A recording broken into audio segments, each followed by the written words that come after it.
Hey y'all, I'm Laura and I'm an alcoholic. Haven't done this in a while. So I guess I'll just start with the basics first so I get this out of the way. My sobriety date is June 21st, 2014. I have a sponsor who has a sponsor who has a sponsor. I sponsor other women. I am a member of the Primary Purpose Group. They're in Southern Pines.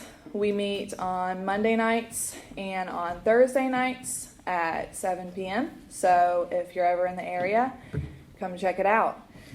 I think that's all for that. So I'm supposed to tell you what it was like, what happened, and what it's like today. And basically, to keep it short and sweet, I started drinking. I started drinking more, drank a little bit more, and then I got sober. So thanks for the meeting, guys. I'm just kidding. So, what I try to do when I do speak is I try to speak from the heart. All I can do is really just tell you about my experience and what I've been through. What I also like to talk about are the feelings behind it, because I can tell you all day long how much I drank, what I drank, when I drank, whatever. We know that story. We know what happened. We know the consequences, and we know what it's like trying to get sober. But I like to include my feelings behind it. The hopelessness that it turned into. And I guess I'll just start from the beginning. I was born. I was born in Chapel Hill. I'm an only child. We didn't live in Chapel Hill for very long. We moved to Indiana, great state of Indiana. I lived in the middle of the cornfield, so that was fun. I believe Indiana was probably my first resentment.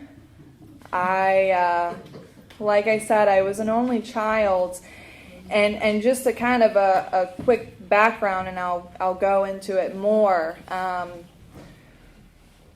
Basically, what I remember from my childhood, number one, is not much. What I do remember are mostly bad memories.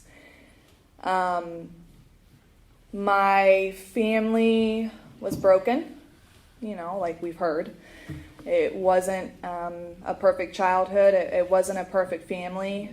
Life's not perfect, My dad, what I know now, and I didn't know for most of my life, is an alcoholic as well. He's been dry, and I say dry because he does not work a program, for about 32 years. And I don't really know if I should be saying this, but I don't know if it's worse or better, with either him drinking or being dry. I've never seen him drink, which I guess is a blessing. But he's an angry person. He's bitter and resentful, and that's what I grew up with. I did not receive love from my father, and I spent the rest of my life looking for it in all the wrong places, the story that we've all heard. And my story is no different than anybody else's. I just want to put that out there. No better, no worse, just the same. But, I don't really have any good memories. My dad, like I said, he was angry.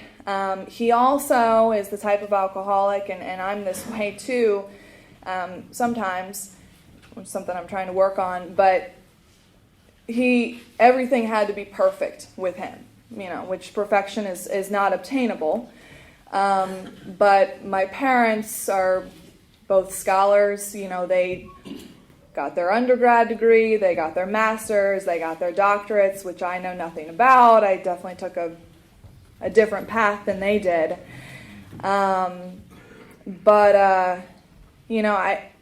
I felt like from the very beginning that I was just never good enough with my dad. I still don't think I am. I'm okay with that today because I'm good enough for me.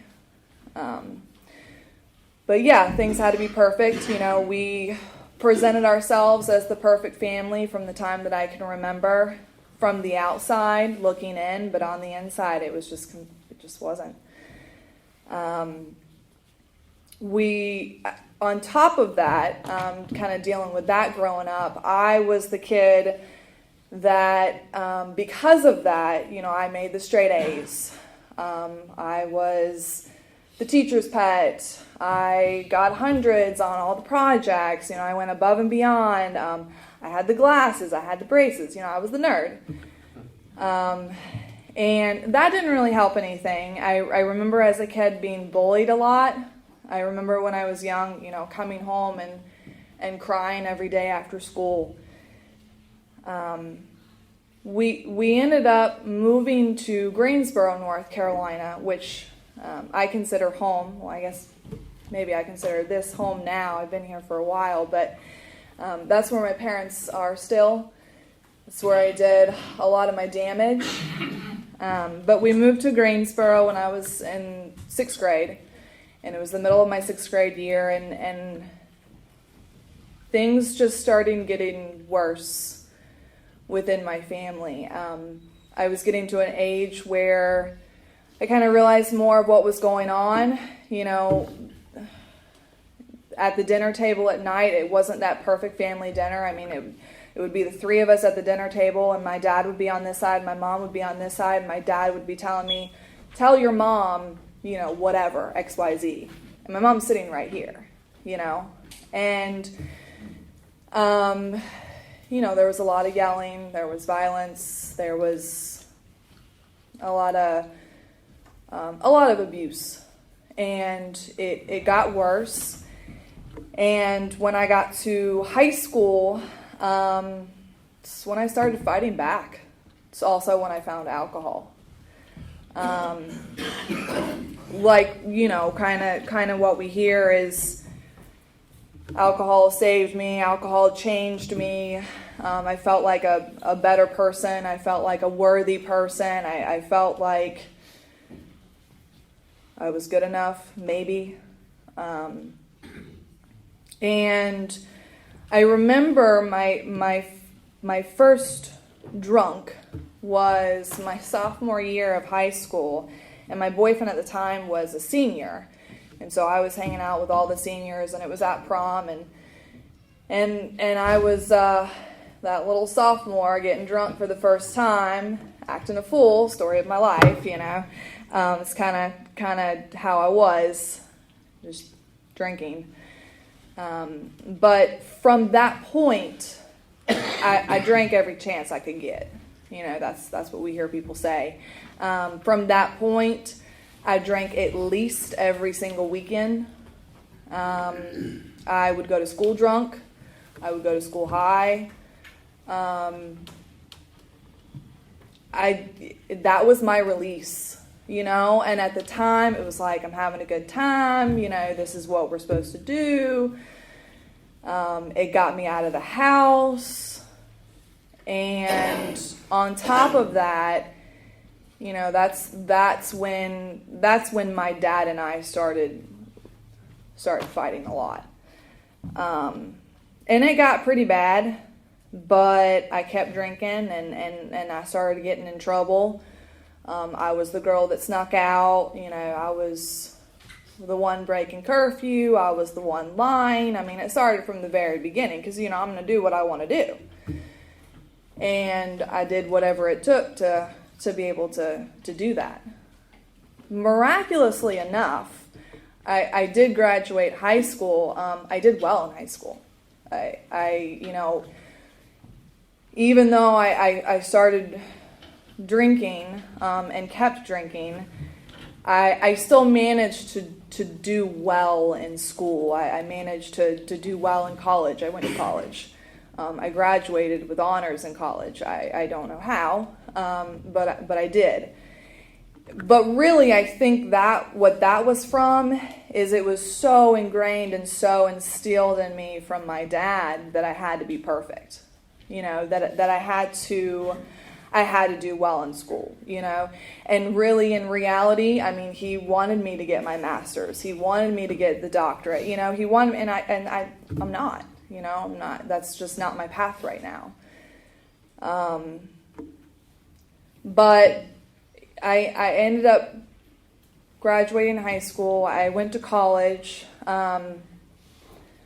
College was interesting. I would like to say it was the typical college experience where, we're all out having a good time, partying, whatever. And yes, I did well, like I said.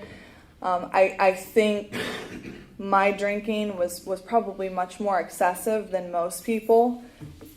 That's when I started drinking almost every day.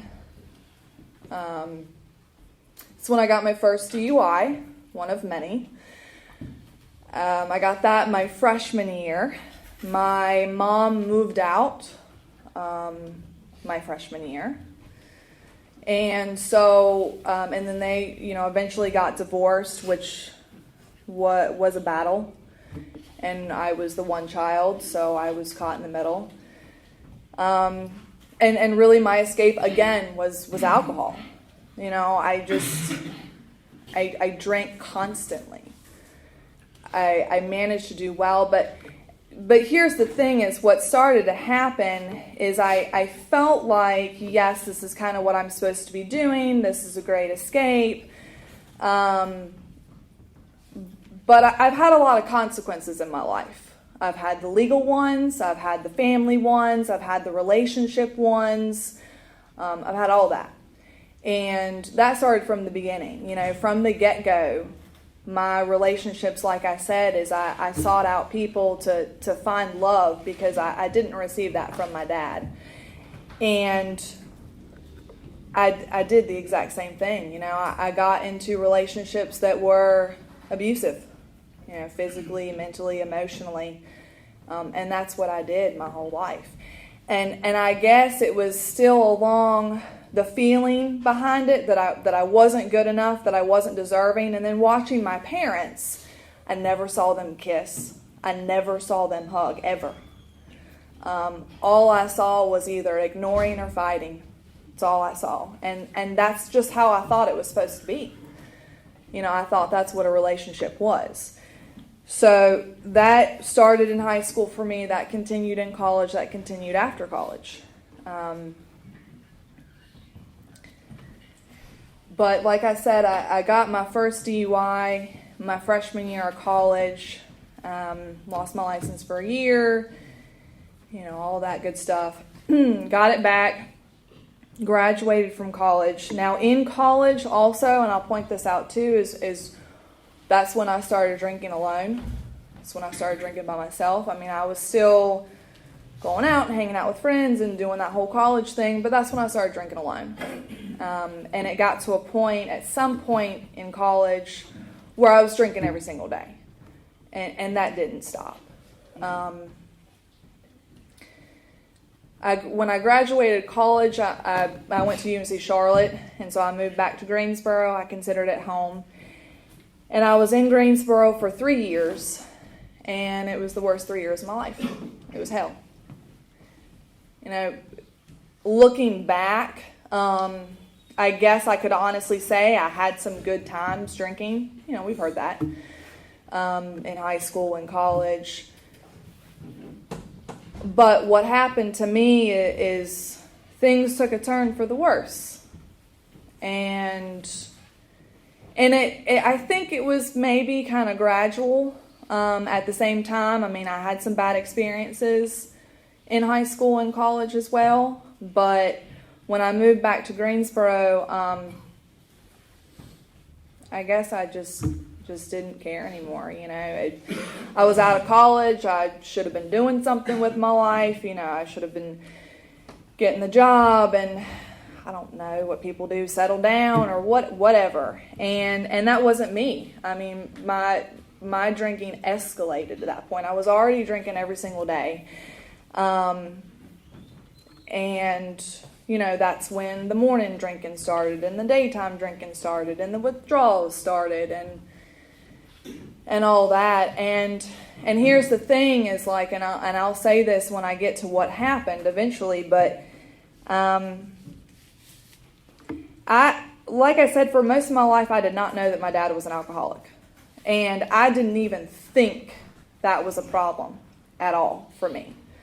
When I did finally find out my dad was an alcoholic, I still did not think that was a problem for me. My vow was, all right, well, maybe I'm just getting a little carried away with drinking. You know, maybe I just need to calm down a little bit. I can do that. I can control it. And that got me here. I moved back to Greensboro in 2011. I graduated in 2011, yeah. And I moved back to Greensboro in 2011. I did get a job at a steakhouse and wine bar. And if you're an alcoholic like myself, it's a perfect place to work, in case anybody, needed to know that. I started off as a hostess there. I moved up to administrative assistant, and within 6 months I was a manager. And I worked long hours, and I was around people who did what I did constantly.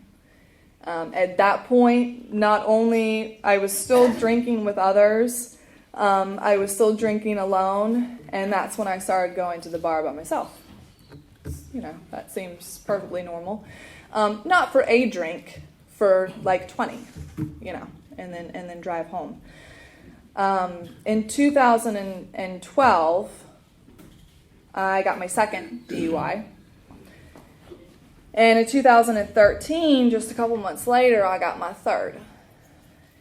And I still didn't think I had a problem. I thought it was bad luck. I didn't have a great relationship with God, I'll tell you that. My relationship with Him was, why do bad things keep happening to me? Is this, I already believed that that's what I deserve, but like, why are you doing this to me? And after I got my third, my options, legally, was either treatment or jail time. And I chose treatment. So I went to two treatment facilities. I did not choose treatment because I wanted to get sober or because I thought I was an alcoholic or because I thought I needed help.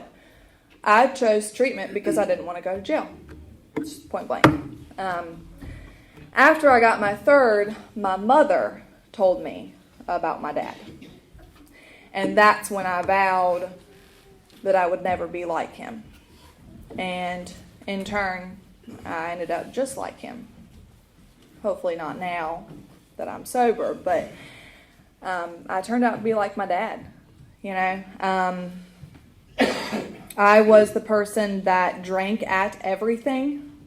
Give me a reason and I'm going to drink. Actually, I don't even have to have a reason. I'm just going to drink. I was the person that drank when it was nice weather or cold weather or rainy weather, or I drank at my dad, or I drank at work, or I drank at this person, or I drank because my life sucked, or whatever.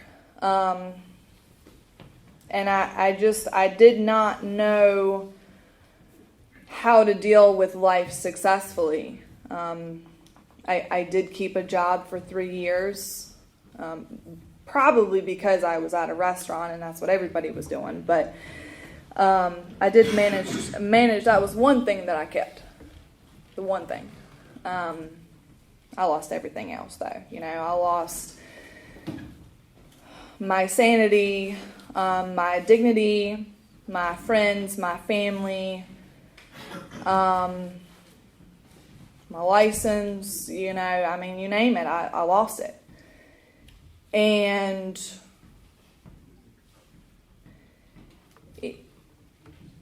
after I got my third DUI and I went to treatment and then I went to court,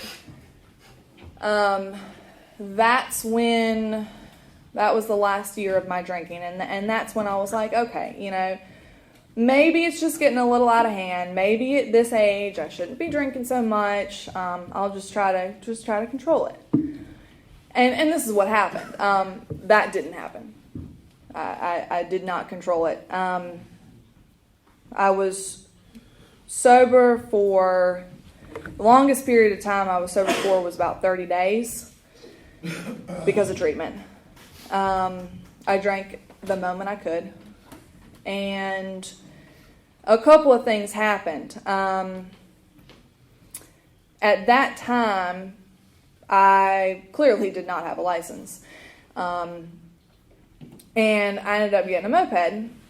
Smart choice. Yes, me driving a moped is a pretty funny sight. But I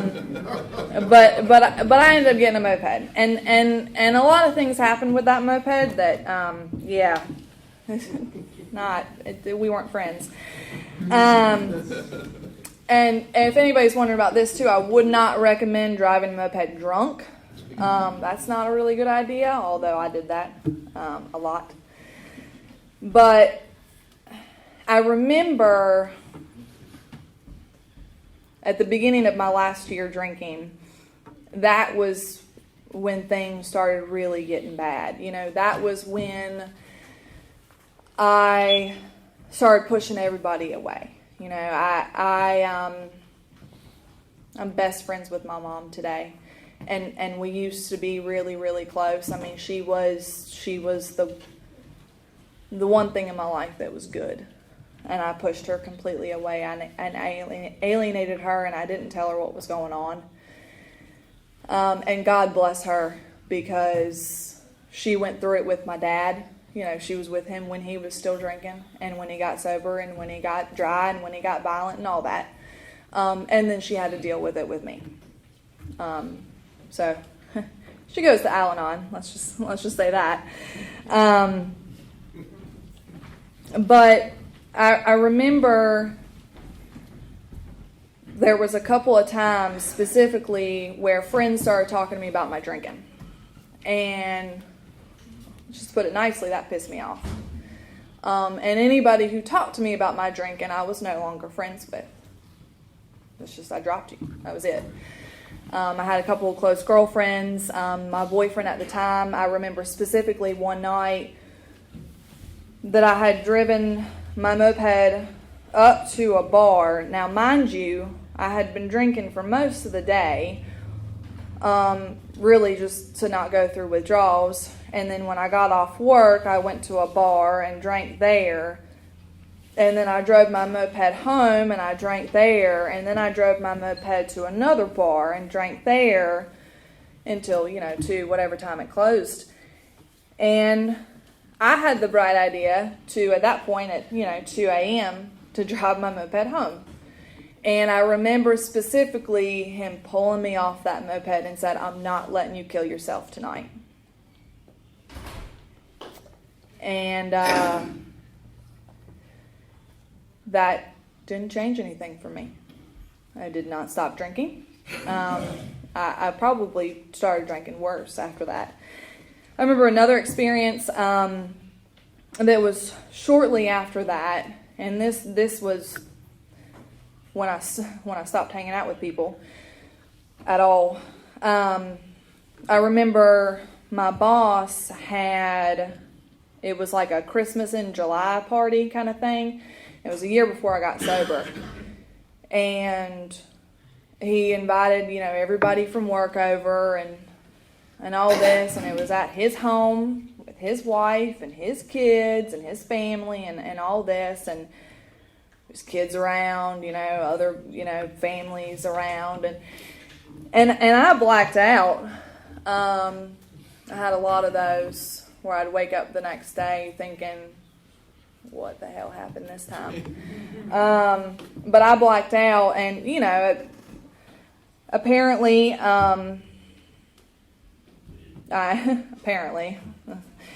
I tried fighting my boss. I cussed out his wife and his kids that they were young. I mean, they were like 10, 12, something like that. I tried fighting two of my coworkers, and one of my friends who was not friends with me after this ended up somehow getting me to the car to get me home. And again, I don't remember any of this. And this is like a typical night for me. You know, this is the kind of stuff that happened. But she ended up getting me in the car after all that happened.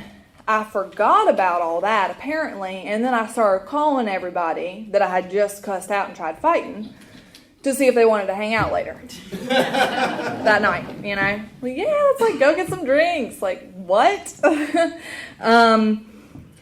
And that was and you know, there were more details with that, but instead of thinking, well, maybe I should like stop drinking, maybe drinking's the problem, I just said, no, everybody else is the problem. I'm just going to stop hanging out with anybody. So I hung out by myself. And I remember, I'll tell this story real quick and then I'll attempt to get sober. It's fairly amusing now. It wasn't at the time, but another typical night or day or whatever was, I remember, you know, one time I was getting off work and I would go to this bar across the street by myself all the time, and then I'd get on my moped and drive home, and I got so drunk, and I lived probably like on my moped, it probably should have taken me maybe 20 minutes to get home. It probably took me about 2 hours to get home. Not because I was sitting at the bar, because I literally could not sit on my moped. Like I was so drunk that as soon as I would get on it, I would fall over on my side. And yes, that's like fairly comical now that I've, you know, survived that. But it was one of those things again where I wake up the next day and I look at my body, I got bruises, you know, all over me. Like, what happened? How did I get here? You know, how did I actually get home? You know, I go outside, my moped's destroyed. And again, that did not make me stop drinking, you know. But here's what happened in the state that I was in is I got myself into a lot of bad situations. A lot of things happened to me because of my drinking that are with me for the rest of my life. I did not think about it like that at the time, but that's what happened. And I was at a place where, and I can say this honestly, I didn't necessarily want to die. I know, like a lot of people will say, you know, it was that bad, and maybe it was that bad, but I did not want to die, but I did not want to go on living the way I was.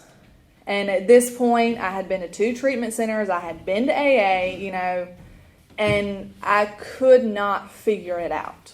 I could not grasp the fact that alcohol was my problem. I just couldn't. I don't know if it was like my disease talking to me, saying, you know, it's not that bad, or what it was, but I say this a lot, I was the type of person, I guess I just had to get hit over the head a bunch before I figured it out. And I wish I could say that I was the type of person that when I got sober, it was just one of those days that I woke up and I was like, oh, you know, today would be a great day to get sober. Let's do it. That was not me. That was not me at all. I was in a position where I was hopeless. I was beat. I was alone. I was unworthy. I was not deserving of anything good. And I did not want to die, but I didn't want to go keep on living the way I was. And I was at a position too where I couldn't not drink. I had to drink. I had to. And I still did not grasp that until I got sober. I still did not understand how dependent on alcohol I was. I had to drink. It got to the point where my withdrawals were so bad that I would withdraw while drinking. It would get to the point where my hands and my feet would cramp up so bad, and my whole body would kind of almost be paralyzed, and I couldn't move. And so I'd have to somehow army crawl onto my floor and try to shake my body out and then try to get another drink in me. That's how I lived for a long time. And what happened is I got another DUI. That's what happened. I got my fourth DUI on my moped. That was a fun experience.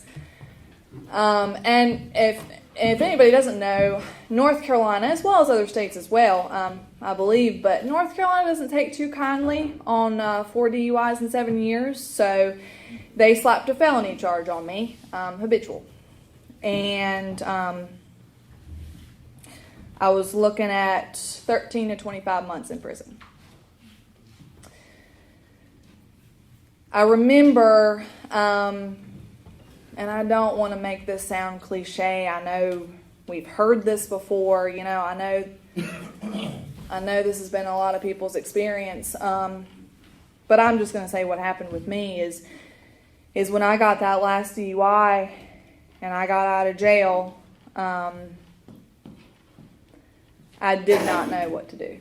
I was at a point where I knew I couldn't drink, but I did not want to get sober. But I knew I could not drink. And at 6:30 in the morning or whatever time it was that I got out and I got home, I was the person that dropped to my knees and asked for help to a God that I believed was punishing me.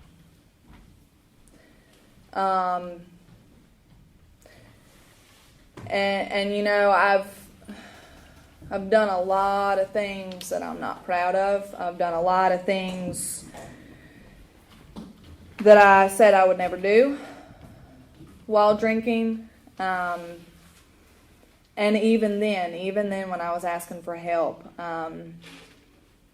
I remember calling my mom, and God bless her, but I remember telling her what happened, and it was 6:30, 7 in the morning, whatever, and telling her that I was gonna walk in the middle of the road and hope that I would get run over, because I didn't know what to do. And I told that to my mom. But from that point on, things started to change. Like I said, I was in a position where, quite honestly, I really don't know if I was ready. I don't know if I wanted to be sober, but I sure as hell did not want to keep drinking. I could not do it anymore. And so that's my sobriety date. Now, for me, like Chuck was saying, I had a lot of consequences. I ended up going to a 90-day treatment program, my third treatment, when I got sober this time. I ended up coming here to the Bethany house. I was here for 6 months, and then I was incarcerated. And like I said, I was looking at a 13 to 25 month sentence, was the minimum for that kind of charge. And only by the grace of God, I was given 5 months. Only by the grace of God, and I remember going into the courtroom, and I was newly sober. Really, and when I got sober, all I could do was just put one foot in front of the other. I didn't know what the hell I was doing, But for my first year and a few months of being sober, I was just told what to do. I was in treatment, they told me what to do. I was at a halfway house, they told me what to do. I was incarcerated, they definitely tell you what to do there. I don't know, in a weird way, I think that's kind of what got me through. It was rough in the beginning. I thought about a drink every day. And then I got to a point where, I don't know, those thoughts were less and less. It was hard. I'm not going to say it was easy. I'd like to tell you that when I got sober, everything was perfect. And that's just not how life works at all. No matter if you have legal consequences or whatever the consequences are, or whoever you are, I mean, life's just not perfect. Things happen. But I think what happened to me in my sobriety, in the beginning of my sobriety, made me a stronger person, and helped shape me to who I am today, really. In a strange way, and I can't believe I'm saying this right now,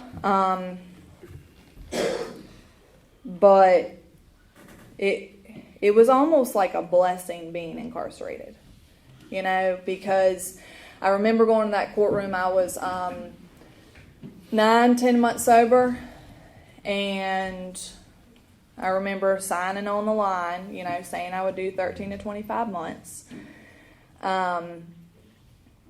And I remember just thinking, this is what I'm supposed to be doing. This is what I did. I am now sober. I can stay sober because now I want to be sober, and I can make it through. If I have to do 25 months, I'm prepared to do that. And thank God I didn't. But that's kind of the attitude that I have to try to keep. I'd like to say that when I got out, everything was perfect and life was great, and that's just not the case. I had to learn how to live at that point. Because for my first year and a few months of being sober, I was just being told what to do, and all I was doing was just trying to stay sober for a day at a time. I didn't know what else I still don't know what the hell I'm doing. I'm just kidding. And so then I really had to learn how to live, how to be a productive member of society, to not get in fights with people, to continue to not drink, to hold a job, to pay rent, all of that. And at the same time, try to work on myself. I have a sponsor who was my sponsor from the beginning. She stuck with me the entire way. She came to visit me when I was in prison. She wrote me every day. I had people that were there for me 110%. And, when I got out, that's who I continued to work with. And it's been a journey. I'm learning something new every day about myself. I'm finally learning to be a little less selfish and less self-centered, trying to be service to other people and to continue to stay sober. And I know some people will talk about, and I want to be honest right here, I know some people talk about, the obsession was removed to drink or use drugs or whatever. That may have been the case for me. Maybe it was around 6 months sober. But here's the thing, is this disease is cunning, baffling, and powerful. And it will hit you when you least expect it. I remember being on fire for AA. I am today, thank God. But there were a couple of times, probably right around my 2 years, I'll be honest, I considered a drink. I did. I did not take a drink. But the thought crossed my mind, where I thought I was cured, or I could drink successfully, or I wasn't happy with my job, so that would be a way to deal or to cope, or I wasn't happy with the way my life was going, so that was a way to deal with it. And here's what I did is I prayed and I talked to people. And I did not take a drink because it's not worth it. It's just not. No matter what life throws at us, I believe that I can continue to stay sober one day at a time no matter what. And here's the thing, what happened too is like when those thoughts came back, I forgot about all that stuff that happened when I was drinking. All the friends that I lost, the family that I alienated, the relationships lost, the fact that I'm a convicted felon now, and that I've been to prison. I forgot about all that. The fact that I've been to 3 treatment centers, and God knows how many outpatient programs. I forgot about all that at 2 years sober. But what has saved me and what has got me through is the relationship that I have with my God today. It's been a process. It's been a struggle. The struggle is real at times. But I really couldn't be more blessed today. And here's the thing about that is I want to make this clear, is for myself, no matter how miserable I thought I was at that brief period of time when I was sober, it's better than my best day drinking. I would never, because what I know is if I take a sip of alcohol, I'm going to be in a ditch. That's just what's going to happen. And I want to live today, and I want to be happy, and I want to be joyous, and I want to be free. And maybe at times I don't feel like that all the time because I'm trying to be real up here. But most days I do. I am happy today. I try to work this program. I try to come to meetings. I work with my sponsor. I continue to do. And I've been through the steps. I've made amends. I've made an amends to my mom. I've made an amends to my old boss. Friends, and there's still some that I haven't done yet. When the time is right, I will, as long as I'm willing. But it's an ongoing process, and I thank God for that. I thank God that I have the option to do that today, instead of being where I was, instead of feeling like I'm unworthy and undeserving, and the only way I can deal with life is just to drown in a drink. I don't have to live like that anymore, and I choose not to. I choose to be happy. I choose to be sober. Today it's good. I've got a great job. I call this home.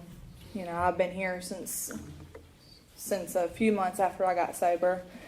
I have wonderful friends today. My mom is back in my life.